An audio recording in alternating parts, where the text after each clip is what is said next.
The cage, made of gold. The winter sun never reached the far corners of the Vanderbilt drawing room. It filtered instead through layers of imported lace and damask curtains, spilling muted gold onto marble floors so polished they reflected the light, like a mirror. Chandeliers hung overhead, crystal constellations of wealth, dripping with prisms that swayed whenever a servant passed too briskly. Consuelo stood at the far end of the room, her gloved hands clasped in front of her, spine perfectly straight as her governess had drilled into her since she was old enough to walk. She could see her reflection in the long, gilded mirror, the slim neck, the high cheekbones, the expression that was neither smile nor frown. She had mastered that expression over years of ballroom introductions, charity teas, and luncheons, with people who spoke to her as if she were a prize mare on display. It was January 1895, and New York was alive with the hum of the Gilded Age, the clink of champagne flutes in Fifth Avenue mansions, the rustle of silk gowns imported from Paris, the endless whirl of social calls and whispered scandals. The Vanderbilt fortune was one of the grandest in America, built on railroads, steel, and ambition. And yet within this palace of marble and mahogany, Consuelo felt more like a possession than a person. Her mother, Althea, entered without so much as a greeting, just the faint perfume of violets and an assessing glance. "You will wear the dove gray for tea with the Marlboroughs," she said, in the same tone she might use to instruct a servant to polish silver. "It flatters your complexion and makes you appear dignified." Consuelo nodded. She had learned long ago that disagreement was wasted breath. Her mother's word was law, and her mother's ambition, relentless, polished, cold, was the engine driving every decision in Consuelo's life. When she was a child, she had imagined that being an heiress meant freedom, the ability to travel the world, to read in sunny libraries all afternoon, to marry for love. But as she grew, she realized that her life was already mapped out, like the rail lines her family owned. She would marry a title. She would save a crumbling European estate with her dowry. She would sit in parlors with strangers and smile as they appraised her future children in advance. That afternoon, as snow fell against the tall windows, Consuelo's maid fastened the tiny pearl buttons of the dove-gray gown. The bodice was stiff, cinched so tightly that breathing felt like a measured act. She sat before her vanity, staring at her own eyes in the mirror. They looked distant, like they belonged to someone else entirely. Outside, carriage wheels hissed over the icy street. Somewhere below, in the servants' quarters, laughter floated up from the kitchen. Warm, unguarded, the kind of laughter Consuelo rarely heard in her own presence. She envied it. At tea, the Marlborough heir spoke to her. About fox hunting in the English countryside, about ancient stone halls and the long lineage of dukes. His words were polite, but his eyes were calculating. To him, she was a ledger entry in human form, a sum of money, a bridge between fading aristocracy and new American fortunes. That evening, when the house was quiet and the gas lamps glowed, Consuelo slipped into the small private library that had once belonged to her grandfather. She ran her fingers over the spines of books bound in leather, their pages smelling faintly of dust and ink. She opened one at random, a travel diary of a woman who had crossed the Atlantic alone and trekked through the Alps. Her heart tightened with longing. "Freedom," she whispered into the stillness, the word foreign on her tongue. But freedom was not hers. Not yet. For now, she was the daughter of the Vanderbilt Empire, and every step she took was within the gilded cage her family had built for her. The whisper of rebellion. The morning after the Marlborough tea, Consuelo awoke to the sound of snow sliding off the copper gutters above her windows. Her chamber was already warm. The maids had stoked the fireplace before she stirred, and the scent of polished oak drifted in from the hallway. On the surface, it was a perfect morning in the perfect life her mother had orchestrated. But perfection had begun to taste bitter.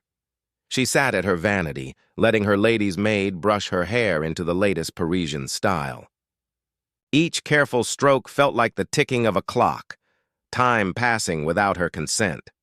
Her eyes wandered to the window, where a sparrow hopped on the frost-covered sill, pecking at nothing. It could fly anywhere, yet here it was, lingering in the cold. She felt an odd kinship with it.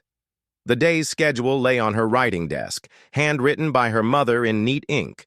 10 hours, fitting at Madame Leroux's. 12:30, luncheon with Mrs. Astor's niece.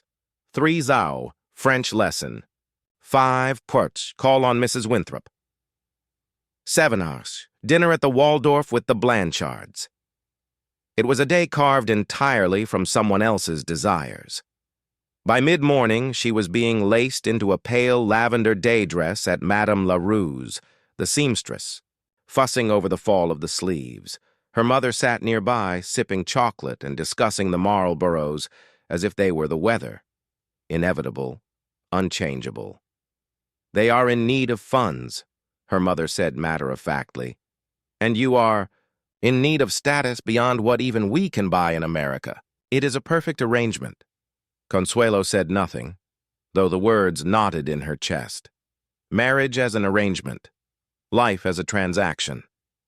She wondered if she was the only girl in Manhattan who found the idea suffocating. It was later that afternoon during her French lesson that the first thread of rebellion tugged loose. Monsieur Dubois, a thin man with spectacles that forever slid down his nose, assigned her a reading from Madame Bovary. The passage was about a woman longing for a life beyond her provincial town, yearning for love and adventure. Consuelo read, aloud, her voice steady, but inside, each word was a match striking against her own hunger for freedom. After the lesson, she tucked the book under her arm instead of returning it. She told herself it was so she could finish the chapter, but deep down, she knew she was stealing something far more precious, the courage to imagine another kind of life. That evening, she lingered at the window of the upstairs library long, after the lamps had been lit. Across Fifth Avenue, she watched a young woman in a plain wool coat hurry along the sidewalk, her cheeks pink from the cold. She carried her own parcels. No footman followed her. She stopped to laugh with another girl at the corner, their joy unmeasured by etiquette. A quiet, dangerous thought slipped into Consuelo's mind. What if I stepped outside without anyone knowing? The opportunity came sooner than she expected. 3 nights later, her mother was invited to a late supper at the Astors, and Consuelo, claiming a faint headache, excused herself from attending. Once the carriages had rolled away, she changed into a simple walking dress, wrapped herself in a dark shawl, and slipped down the servants' stairs. The cold struck her like a baptism. The street lamps glowed in halos against the falling snow, and the air smelled of horse steam and coal smoke. She kept her head down, heart racing, as she walked past shop windows she had only ever seen from inside a carriage. She found herself at a small bookstore tucked between a tailor's and a milliner's. The bell above the door chimed as she entered. Warmth and the scent of paper enfolded her. The shopkeeper, a gray-haired man with ink-stained fingers, looked up from his ledger. "Evening, miss," he said, not recognizing her as a Vanderbilt heiress, just another customer. It was the first time in years she had been treated as simply herself. She wandered among the shelves, fingers tracing spines, until she found a worn atlas. She flipped through pages filled with oceans and faraway countries she had only read about. She imagined herself there, climbing mountains, walking foreign streets, breathing air not filtered by lace curtains. When she left, the atlas was tucked under her arm, paid for with coins she had taken from her own writing desk. As she stepped back into the snowy night, she felt something light and fierce rise inside her. It was not freedom, not yet, but it was the first breath of it. The price of disobedience.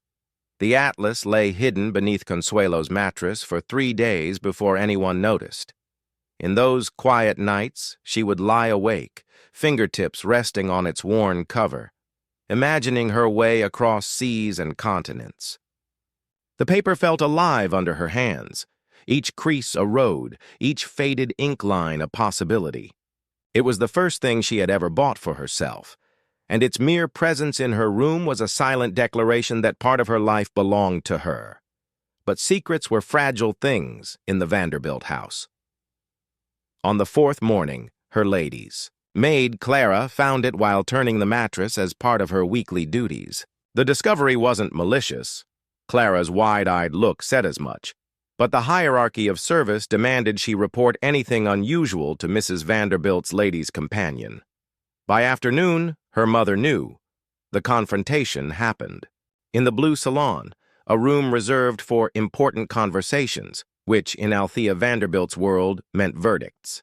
"I have been told," her mother began, voice smooth but hard as cut glass, "that you have been wandering the streets alone, that you purchased this." She held up the atlas like it was a piece of contraband. Consuelo kept her chin lifted. "I did. I wanted it." "You wanted it?" Her mother's eyebrows arched sharply. "Do you realize how dangerous and unbecoming that was? A Vanderbilt girl roaming about without an escort? You have responsibilities, Consuelo. Appearances to maintain. Every action reflects on this family's name." The familiar lecture rolled on, heavy and cold, but Consuelo's mind was elsewhere. On the snow, the lamplight, the feeling of coins, leaving her own hand instead of someone else's. Her mother's tone dropped lower, more dangerous. "This behavior will end now. You are to focus on your preparations for Europe. The Marlborough arrangement requires absolute decorum. We cannot afford sentimentality." It wasn't the word decorum that stung. It was arrangement. The future was no longer hypothetical. It was being laid out before her as a locked path. That evening, after dinner with a table full of people she barely knew, she retreated to the library. The atlas had been removed from her room, confiscated. The absence felt like a missing limb. She stood before the tall windows, staring at the snow-glossed street below. Her reflection in the glass was ghostly, a young woman in pearls and silk who looked every inch the heiress, yet felt like a trespasser in her own life. "Miss Vanderbilt?" She turned to see Clara in the doorway, holding a small brown parcel. "I thought you might want this," the maid whispered. Inside was the atlas, wrapped carefully in brown paper. For a moment, gratitude welled in Consuelo's throat, so fierce she nearly embraced the maid. "Thank you," she said softly. Clara smiled faintly. "I think we all dream of somewhere else, miss." Then she was gone, her footsteps swallowed by the thick carpet. That night, Consuelo made herself a promise. She would not let her life be reduced to a ledger entry in someone else's book. She didn't yet know how she would resist, but she knew the cost of obedience was her very self. The next weeks became a game of quiet rebellion. She took longer walks under the pretext of fresh air, choosing streets where she might overhear working girls talking about their lives. She lingered at charity events not for the speeches, but to watch the volunteers, young women with flushed cheeks and no chaperones, carrying crates, speaking freely. Her mother, however, was not blind to the shift in her daughter's demeanor. One afternoon, she summoned Consuelo to her dressing room. The scent of violets hung thick in the air. "You think you are clever," Althea said without preamble, fastening a diamond brooch at her collar. "But cleverness is not what wins in this world. It is position. And you are about to marry into one of the oldest titles in England. You will be Duchess of Marlborough. That is not a privilege one squanders chasing foolish notions."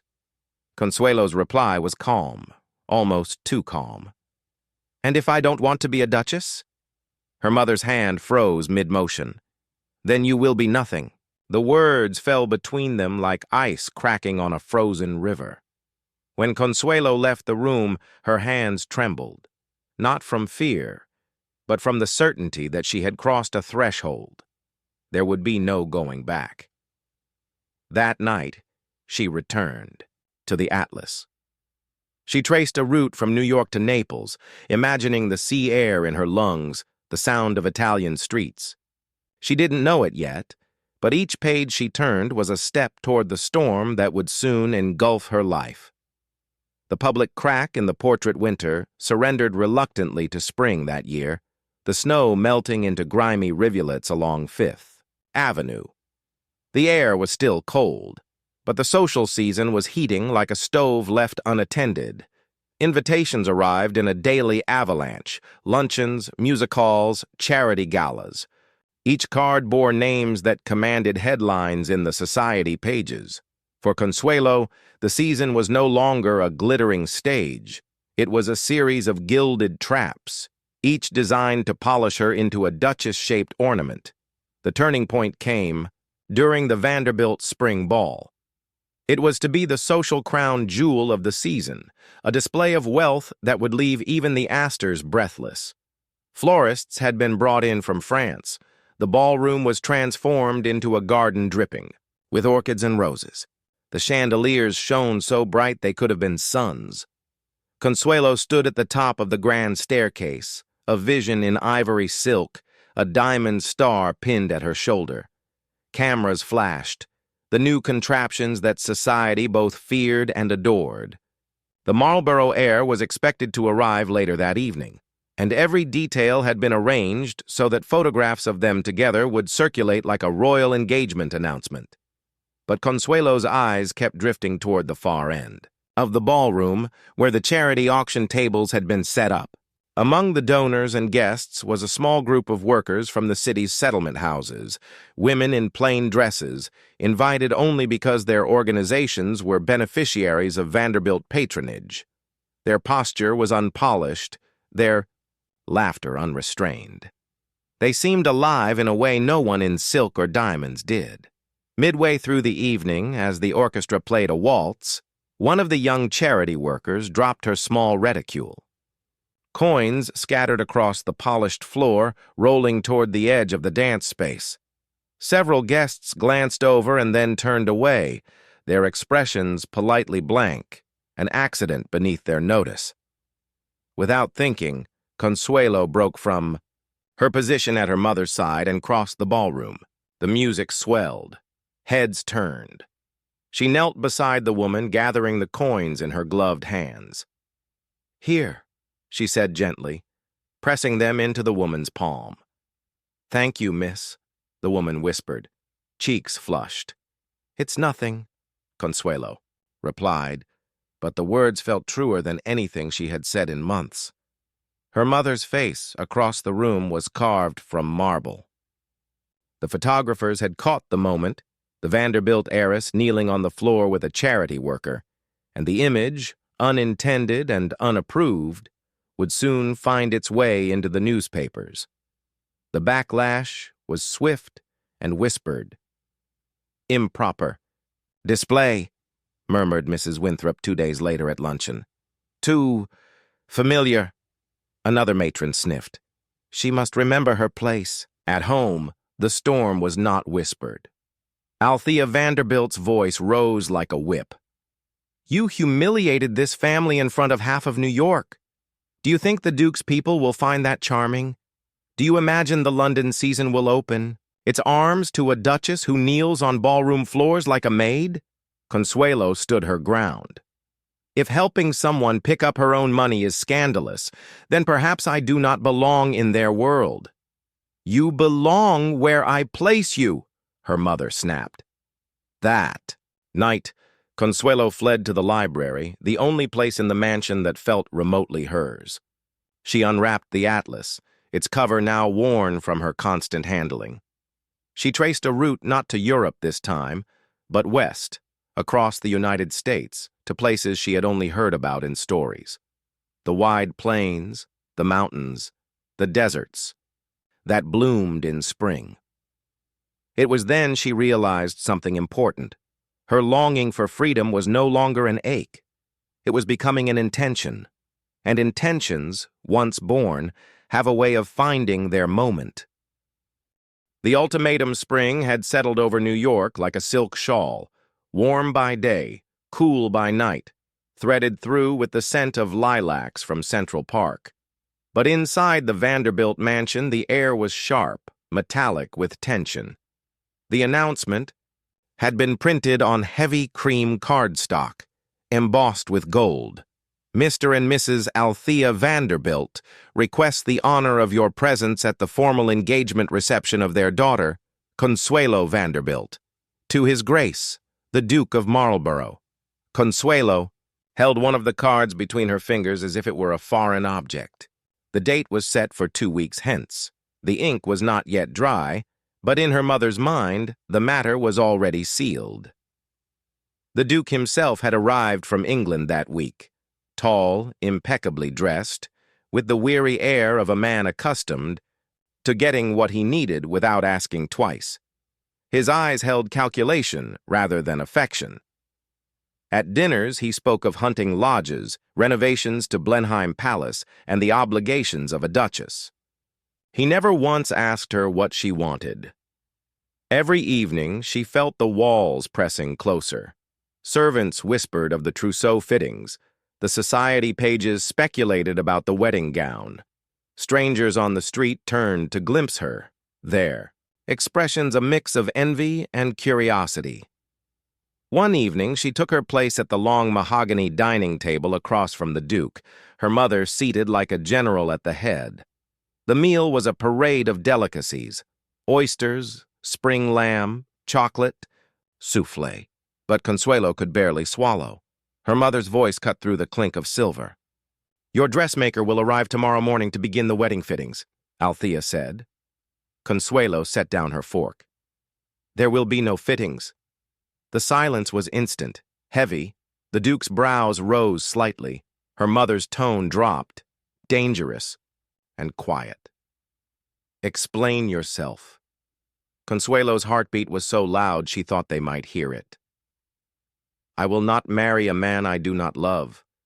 I will not move across an ocean to be a stranger in my own life." The Duke leaned back, eyes cool. "You understand, Miss Vanderbilt, that such a refusal would complicate matters." "Complicate your finances, perhaps," she said before she could stop herself. Her mother's hand gripped the edge of the table. "Enough. You will marry him, Consuelo. You will not embarrass me.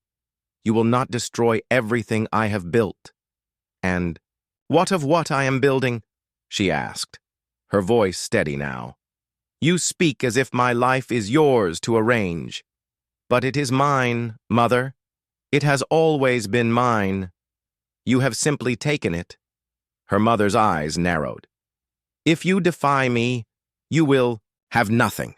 No income, no home. You will be cut off entirely." It was the threat Consuelo had always feared, the blade her mother kept at her throat.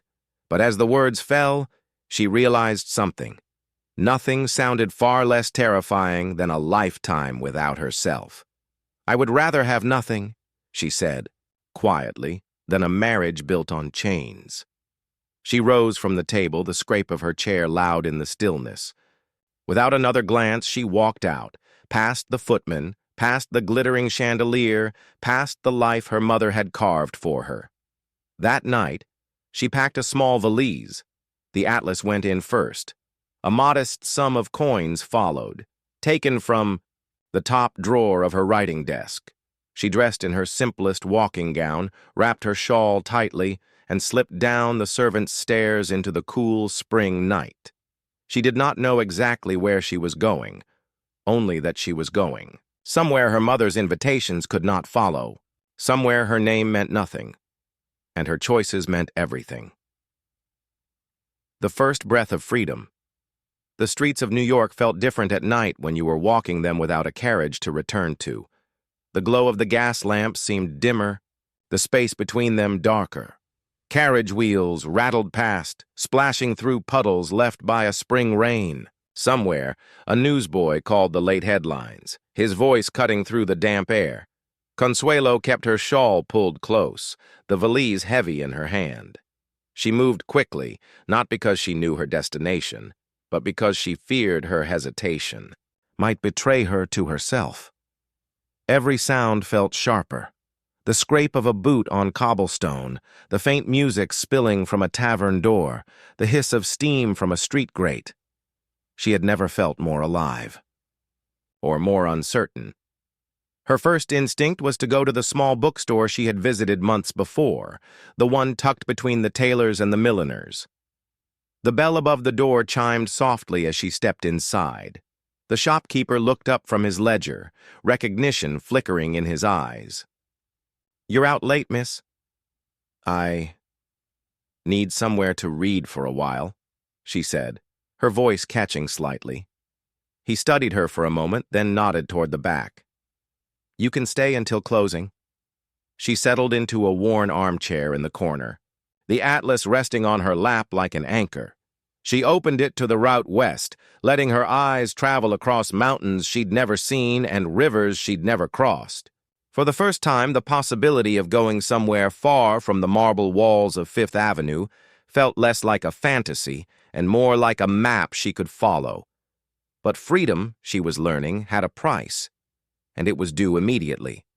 When the shop closed, she stepped back into the night with nowhere to sleep. Hotels were out of the question. Her face was too recognizable, her name too traceable. She wandered until she found a boarding house with a flickering lamp in the window. The landlady, a stout woman with keen eyes, looked her over. "Rates are $1 a night," she said. "$2, if you want supper." Consuelo handed over the coins without flinching, though she felt the weight of them in her palm. In her former life, $1 was the tip given to a footman for carrying parcels. Now, it was shelter. The room was small. A narrow bed, a washstand, a single window that rattled in the wind. She sat on the bed, her valise beside her, and realized she could hear the street noise clearly. A baby crying somewhere below, the clop of horses, laughter from a nearby tavern. In the Vanderbilt mansion, the walls were thick enough to muffle the world. Here, life came right through them. The next morning, she ventured out into a city she had only ever observed from behind carriage glass. She watched factory girls hurrying to work with shawls around their shoulders, newsboys running barefoot over the cobblestones, street vendors shouting about fresh rolls and coffee. She bought one roll with a few pennies and ate it standing in the sunlight, feeling oddly proud of the transaction. She began visiting the settlement house she had learned of at the charity event months before. At first, the workers were wary, a well-dressed stranger asking questions. But as she returned day after day, they began to let her help. She sorted clothing donations, washed dishes, even read aloud to children in the afternoons. It was exhausting work, and her hands grew raw from the soap and water, but the fatigue felt honest in a way society balls never had, and yet, beneath the satisfaction, a question lingered. How long could she survive on the few coins she had? She knew her mother would not send for her, not out of concern, but out of pride. The Vanderbilt name could not be seen chasing after a runaway daughter. One evening, as she sat in the boarding house with her atlas spread open, Clara appeared in the doorway. The maid looked nervous, glancing over her shoulder before stepping inside. "Your mother doesn't know I'm here," Clara whispered. "But I thought you should have this." She handed over a small envelope. Inside was a folded sheet of paper. A letter from a woman named Eleanor Russell, an American who ran a boarding school for girls in Boston. She needed a governess who could teach French and music. "You have the education they want," Clara said. "And it's far enough from New York that your mother's friends won't think to look." For a long moment, Consuelo stared at the letter. Boston wasn't Paris, it wasn't the Alps, but it was hers to choose. That night, she packed her valise again, At dawn, she boarded the northbound train, the Atlas still with her, not as an escape anymore, but as a promise. She didn't know what the future would hold in Boston. But she knew one thing with absolute clarity. She had already crossed the most important border of her life, the one between being owned and owning herself. The woman they couldn't contain. The train ride to Boston had been long and rattling, the kind of journey that leaves soot on your gloves and the faint smell of coal in your hair. But when Consuelo stepped off at the station that spring morning, she felt lighter than she had in years.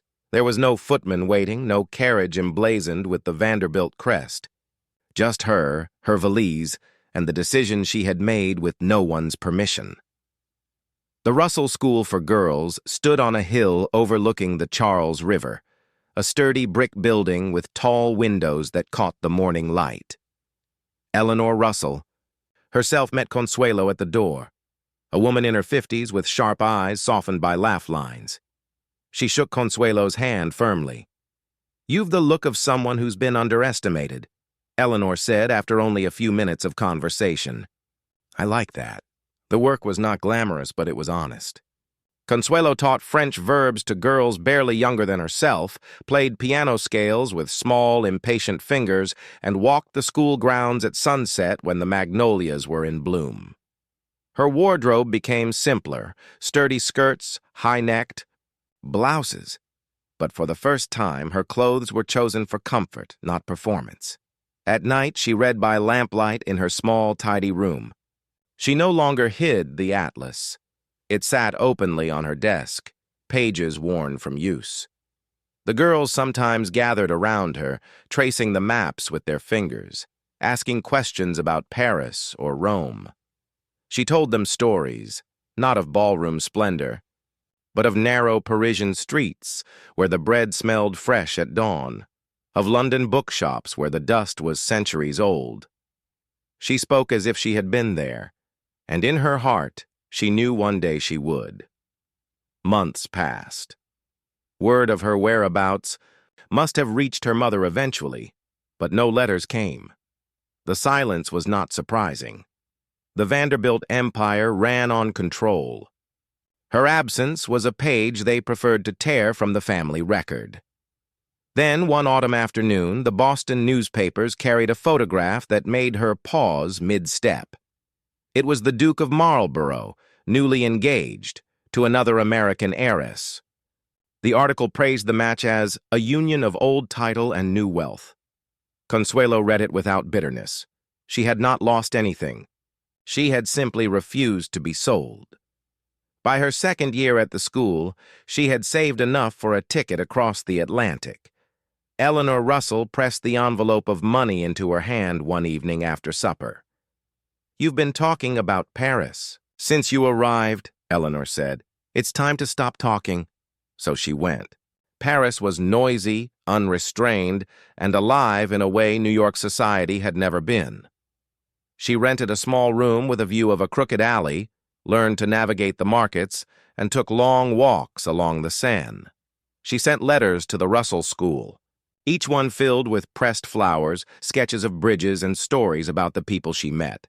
She traveled on to Italy, her atlas growing softer with every border crossed. In Florence, she stood in front of Botticelli's paintings until the museum guards had to usher her out. In the Alps, she felt the cold bite of mountain air and thought of the sparrow that had once perched on her frosted window in New York. Years later, when she returned to America, it was not as the daughter of a fortune, nor as the Duchess her mother had wanted her to be. She was a teacher, a traveler, a woman who had learned her own worth. She bought a modest house near the coast, its windows thrown open to the salt air, and filled it with books from every country she had seen.